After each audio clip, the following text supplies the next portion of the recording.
সাহিত্য এবং হলো যে ইতিহাস যাতে চর্চা করতে পারে এইজন্য বিশ্ববিদ্যালয়ের মূল যে জায়গাগুলো, এই জায়গাগুলোতে ছোট পরিসরে আমি একটা হলো যে লাইব্রেরি প্রতিষ্ঠা করব। এটার সংখ্যা হইতে পারে ৮ থেকে ১০ টা এরকম।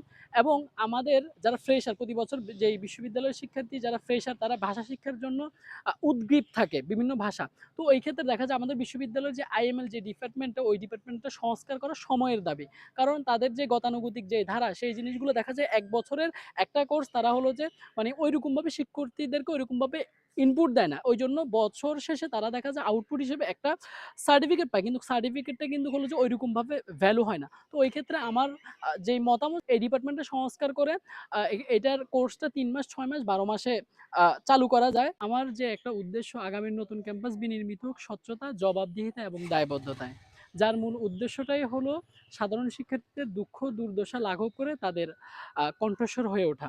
চট্টগ্রাম বিশ্ববিদ্যালয়ে যে চাকসুটা কেন? চাকসুটা হলো যে সাধারণ শিক্ষার্থীদের দাবি আদায় করতে তারা মানে ব্যর্থ হয়। ওই ক্ষেত্রে বল প্রয়োগকারী কিছু প্রতিনিধি থাকবে যারা চাকসু থেকে সাধারণ শিক্ষার্থীদের ম্যান্ডেট নিয়ে তারা তাদের আশার প্রতিফলন ঘটাবে।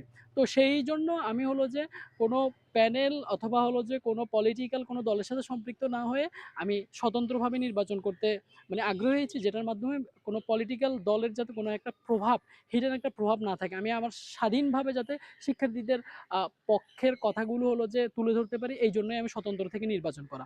দ্বিতীয় যে ব্যাপারটা, আমি ওই যে স্লোগানটাকে সামনে রেখে আমি কিছু আমার ইশতেহার দিয়েছি। আমি বিশ্বাস করি বিশ্ববিদ্যালয়ের শিক্ষার্থীরা অ্যাক্ট উইথ রেজাল্টে বিশ্বাসী। কারণ তারা গতানুগতিক ধারার বা কোনো পলিটিক্যাল দল দেখে কিন্তু তারা কিন্তু তাদের প্রতিনিধি নির্বাচন করবে না। তাদের প্রতিনিধি তাকেই নির্বাচন করবে যে ব্যক্তি যোগ্য, ডেডিকেটেড এবং যে তার দায়িত্বের প্রতি হলো যে দায়বদ্ধ।